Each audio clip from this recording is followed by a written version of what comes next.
Hello friends, welcome back to the channel. তোমরা দেখছো Bengali blogger কাকলি। আজকে একদম দুপুরবেলা, মানে এখন বাজে ঘড়িতে 11:15 আমি ব্লগটা স্টার্ট করেছি। আজকে হচ্ছে মঙ্গলবার, দেখতেই পাচ্ছ রাস্তায় এসে ব্লগ স্টার্ট করতে হয়েছে, কারণ সকালবেলা অনেক তাড়াতাড়ি সমস্ত রান্নাবান্না করে নিয়ে আশিসকে অফিসের জন্য বের করে দিয়ে ছেলেকে এখন আমি আনতে যাচ্ছি। ছেলে পড়তে গেছে সকালবেলা। আমি অনেকক্ষণ ধরেই সিগন্যালে আটকে ছিলাম, আর এই আটকে থাকতে থাকতে আমার মনে হচ্ছিল যে এই আটকে থাকাটার মধ্যে আবার চলার মধ্যে কিন্তু একটা জীবনের সম্পর্ক রয়েছে। দেখবে আমাদের জীবনেও কিন্তু মাঝে মাঝে এমন কিছু ঘটনা ঘটে, আমরা একদম থেমে যাই, অনেকক্ষণের জন্যও কিন্তু মাঝে মাঝে থেমে যাই, আবার কখনো কখনো অল্প সময়ের জন্য থামি, কিন্তু পথ চলার কিন্তু কোনো বিরাম নেই। যাই হোক, সিগন্যালের উদ্দেশ্যে রওনা দিলাম। আর আমরা যখনই বাড়ির উদ্দেশ্যে রওনা দিই তখন আমাদের একটা আলাদা অপশান আছে, কিন্তু আমরা ব্রিজের তলা দিয়েও যেতে পারি, কিন্তু সেটা না গিয়ে আমরা সব সময় প্রেফার করি, আমি বা অর্ক দুজনেই, ব্রিজের ওপর দিয়ে যাওয়ার। তার কারণ হচ্ছে একটাই, ওপর থেকে চারপাশের দৃশ্যগুলো দেখতে ভীষণ ভালো লাগে। এছাড়াও এই ব্রিজের রেলিংয়ের ওপাশে যে সবুজ আর তার মধ্যেখানে যে বিল্ডিংসগুলো, সেগুলো কিন্তু অসাধারণ দেখতে লাগে। যদিও গ্রামের সৌন্দর্যের কাছে শহরের সৌন্দর্য অনেক সময়ই ম্লান হয়ে যায়, তবুও মফস্বলের এই যে ছোটোখাটো সৌন্দর্যগুলো, এগুলো কিন্তু সত্যিই চোখ দিয়ে দেখার মতো আর মনে রাখার মতো, অনুভব করবার মতো। তো আমরা দেখো একদম ব্রিজের মধ্য জায়গায় রয়েছি। এবারে আমরা আস্তে আস্তে নেমে যাচ্ছি, আর নামার সময় অটোর ব্রেকটা অনেকটাই চেপে ধরতে হয়, কারণ অনেকটা স্পিড নিয়ে নেয়। তো সেইভাবে আমরা নেমে যাচ্ছি। অর্ককে আনতে গিয়ে এই যে আমার একটু বাড়তি পাওনা হয়, এটা কিন্তু সত্যি আমার ভীষণ ভালো লাগে। না হলে আমার তো সেরকমভাবে বেরোনো হয় না, আর শুধুমাত্র মেকআপ ক্লাসে যাই, এই আর কি। যদিও সেটা নিজেই তৈরি করে নিয়েছি, বেরোনোর একটা পন্থাও বলতে পারো। এনিওয়ে, এখন আর বেশি বেরোলে চলবে না, কারণ করোনা পরিস্থিতিটা কিন্তু অনেকটাই একটু ভয়ঙ্কর হয়ে উঠেছে আজকাল। যাই হোক, তো এখন বাড়ি ফিরছি, আর বাড়ি ফেরার পথে আজকে একটু আখের রস খেতে পেরেছি। এখনও অবধি আমি জানতাম না যে আখের রস খেতে পারবো, কিন্তু নামার পর যখনই আখের রস দেখলাম, আখের গাড়িগুলো দেখলেই না কীরকম গলা শুকিয়ে ওঠে। দেখবে যখন ভরা রোদ থাকে এরকম ভরপুর, তখন কিন্তু আখের রস কিংবা কোনো লেবুর রস এইসব দেখলে রাস্তায় খেতে ইচ্ছে করবেই করবে। তো আমাদেরও সেরকম অন্যথা হয়নি, আমাদের দুজনেরই খেতে ইচ্ছে করেছে, তাই আমরা 2 গ্লাস আখের রস নিয়েছি। আর এই আখের রস নিতে গিয়ে একটা ঘটনা ঘটেছে, সেটা হচ্ছে আমার গ্লাসটা থেকে অনেকটাই ছলকে পড়ে গিয়েছিল। তারপরে কিন্তু আবার এই দোকানদার দাদা আমাদের আরও একটুখানি বেশি বেশি করে রস দিয়েছিল। যাই বলো না কেন, নস্টালজিক একটা ব্যাপার লাগে না? আর আখ চেপাগুলো দেখতে তো আমার ভীষণ ভালো লাগে। আর আখের যে ছিবড়াগুলো, এগুলো কিন্তু পরে পেপার তৈরি করতে চলে যায়। তার মানে বোঝা যাচ্ছে যে আখের কোনো কিছুই বাদ যায় না। আখের রস তো এমনিও খাওয়া যায়, আবার আখের রস থেকে চিনিও তৈরি হয়। তো দেখো এইবারে আখের রসটা আমাদের দিচ্ছে, আর অর্করটা বেশ ঠিকঠাক ছিল, তারপরে আমারটা চলকে পড়ে গেছিলো, তারপরে উনি অবশ্য আবার দিয়েছিলেন। তো এইবারে অর্ক আর আমি নেমে হাঁটছি। আমরা প্যাদালই যাবো এবার, আর কিছুতে যাবো না, কারণ অর্কর মনে হয় আইসক্রিম খেতে ইচ্ছে করেছে। অ্যাকচুয়ালি অর্ক সপ্তাহে একদিনই বেরোচ্ছে আজকাল, আর বেরোলে ওর আইসক্রিমটা একটু খেতে ভালো লাগে, ওর সাথে সাথে আমারও খাওয়া হয়ে যায়।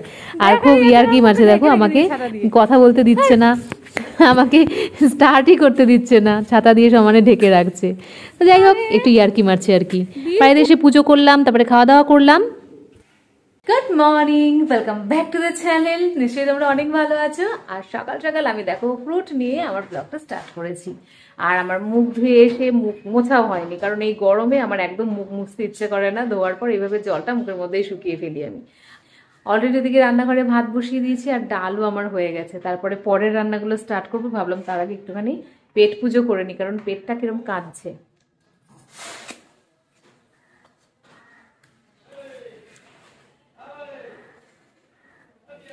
আর আশিস গেছে মাছ আনতে। আমার এদিকে দেখো ভাতের মধ্যে দেওয়া রয়েছে ঢেঁড়স আর উচ্ছে সেদ্ধ, এদিকে ডালটা হয়ে গেছে। অনেকদিন ধরেই ভাবছিলাম যে সকাল সকাল ব্লগ স্টার্ট করবো, কিন্তু কিছুতেই হয়ে উঠছিল না। তো আজকে একদম ভেবে নিয়েছি যে না, আজকে করবই।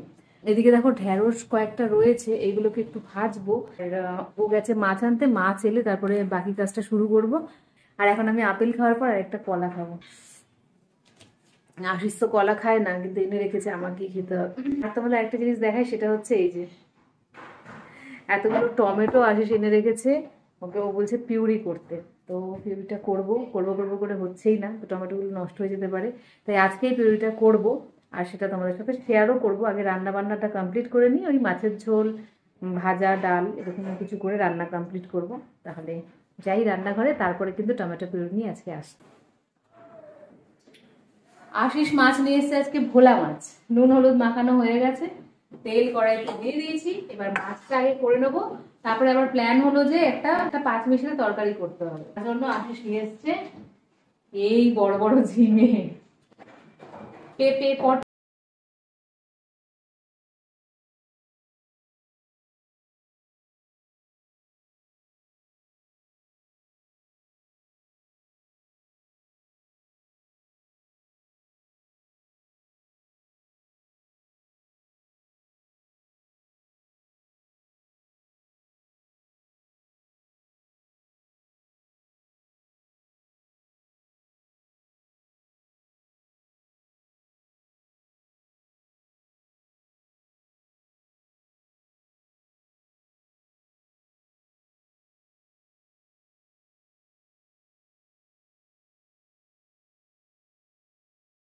হয়ে গেছে, মাছটা হতে হতে এপাশে তরকারিটা বসিয়ে দেবো।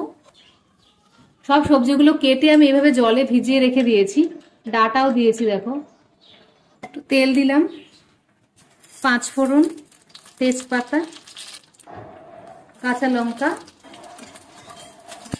একটু ভাজা হতে সবজিগুলো দিয়ে দেবো।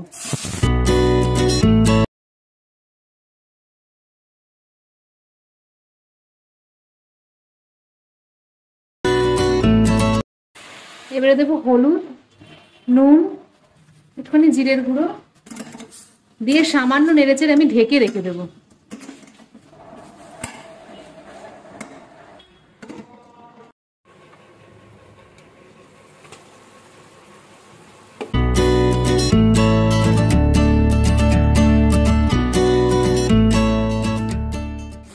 আর আজকে ব্রেকফাস্টে করছি একটু নুডলস, মানে এটা কিন্তু ম্যাগি। অ্যাকচুয়ালি ম্যাগি আমরা খাই না বললেই চলে, কিন্তু আজকে একটু ইচ্ছে করলো একটু ফাঁকিবাজি রান্না করতে, তো সেই জন্য আজকে একটু ম্যাগি করে নিলাম, তার সাথে বয়েলড এগ।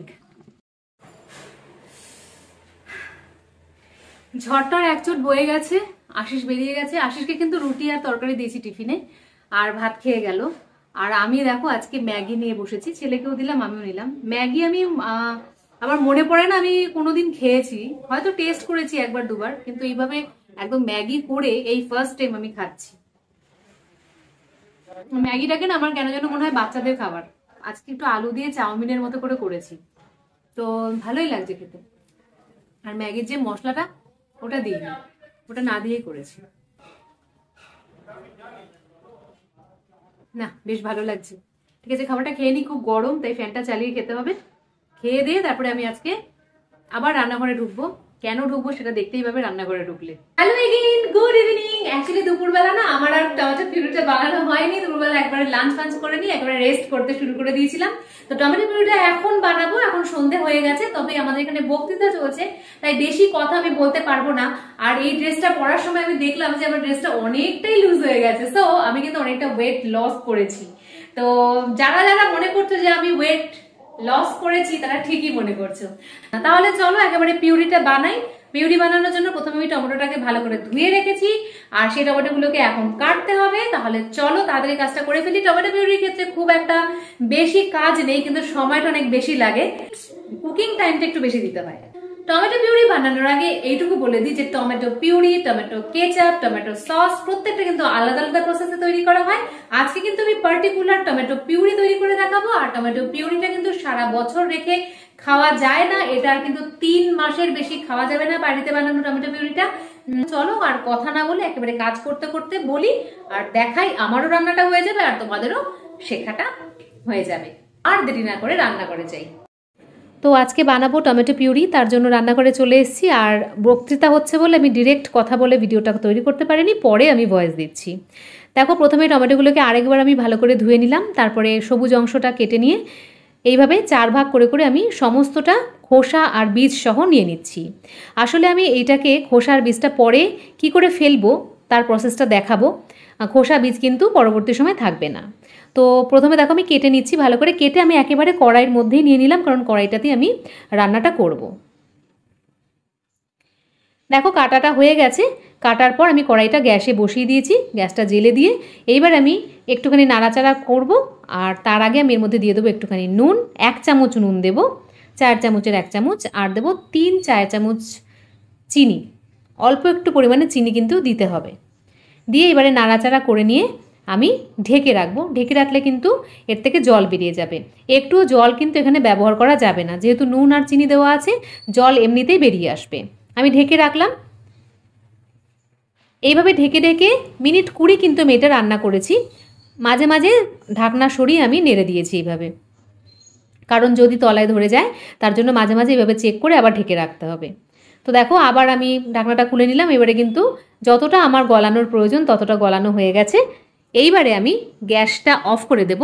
অফ করে দিয়ে আমি ঠান্ডা হতে দেব। অফ করে দিলাম। এবার কিছুক্ষণের জন্য ঠান্ডা হতে আমি রেখে দেব। দেখো ঠান্ডা হয়ে গেছে। আমি অপেক্ষা করেছিলাম 20 মিনিট মতো। ঠান্ডা হয়ে যাওয়ার পর আমি একদম ডিরেক্ট এইভাবে পেস্ট করে নেব। মিক্সার গ্রাইন্ডারে নিয়ে নিচ্ছি। দেখো পেস্ট হয়ে গেছে, আমার দুটো বাটিতে হয়েছে পেস্টটা হওয়ার পর এরকম দেখতে হয়েছে। তো এইবারে আমি একটা ছাঁকনির সাহায্যে বীজ আর খোসাটা এইভাবে আলাদা করে নেব, আর ডিরেক্ট আমি কড়াইয়ের মধ্যেই এটা ছেঁকে নিচ্ছি।